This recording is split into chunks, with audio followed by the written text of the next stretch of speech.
Hello and welcome to another episode of JUMPSCARE, quick reviews of short horror games. I play a lot of indie horror games over on my other channel.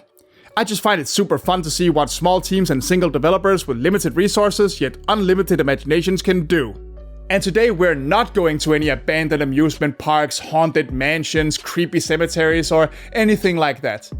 In fact, we're going to just cozy up at home and do a bit of light reading of the letters of Bernard Thorne.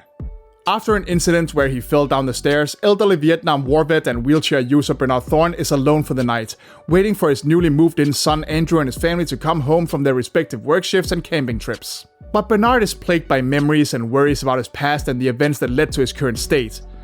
And something is calling to him from the attic. Something he feels he must see. He's going to need some extra painkillers to make the trip up there though.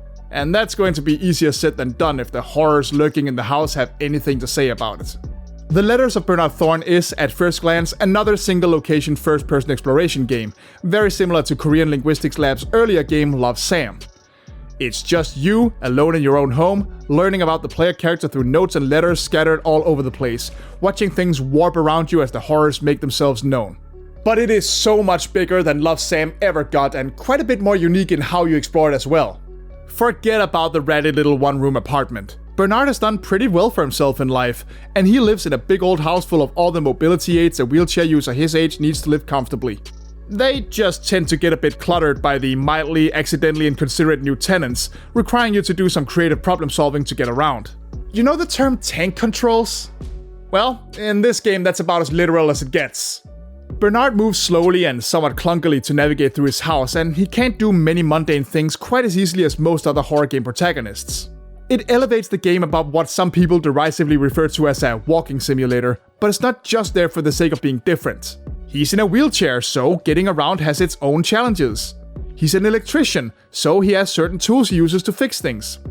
He's nyctophobic, so the dark upsets him and necessitates fast action. He's on pain medication and standing takes a huge toll on him. He's dependent on a tablet to control certain things in the house, so he also uses it to store useful information. Everything you normally see in these games and kind of take for granted is justified in-universe because of who Bernard is, and the game largely tasks you with finding out why he is the way he is, both in terms of his physical condition and his inner turmoil. You can probably guess from all this that this is a pretty story-driven game, and oh my god, what a story it tells! Much like in Love Sam, the horrors you encounter are gradually explained and intensified as you find and read personal anecdotes, via a diary in Love Sam and the titular letters here, that detail the main character's life and trials. These are the meat of the game, as they often trigger flashbacks to key moments in Bernard's life and summon the things that plague him, and I really don't want to give anything away here. Just play the game, and soon enough you'll catch yourself desperately wanting to find the next letter. I'm going to be straight with you for a second. If you decide to watch my playthrough of Letters of Bernard Thorne, you're going to hear moments where I had to take a breath and recover for a second. You're going to hear my voice break. And all of it is 100% real. Letters of Bernard Thorne is a horror game, and it is genuinely terrifying. But it's not because it's setting out to be the scariest, most action-packed, high-adrenaline heart-pounder you've ever played. It's because it tells a very genuine story, and because the things Leonard fears are very, very real, and very, very hard-hitting. Believe me, you're going to be reading a lot of very well-written letters that detail thoughts and feelings that I think we can all relate to, even without needing to have been on the front lines of a war or personal tragedy to do so. Letters of Bernard Thorne is not the most unique game ever made, aside from basing its gameplay around Bernard's conditions, and there's almost nothing in the way of alternate paths, extra exploration, or anything like that to do. This is a $10 2-hour story that lets you step into its main character's shoes and reminisce about their life. But it is a very heartfelt tale from a developer who's quickly showing themselves to be a master of picking just the right gameplay mechanics in just the right moments in order to tell stories about very real feeling people with very real struggles. I'm definitely hooked on whatever this developer cooks up next, and you should be too.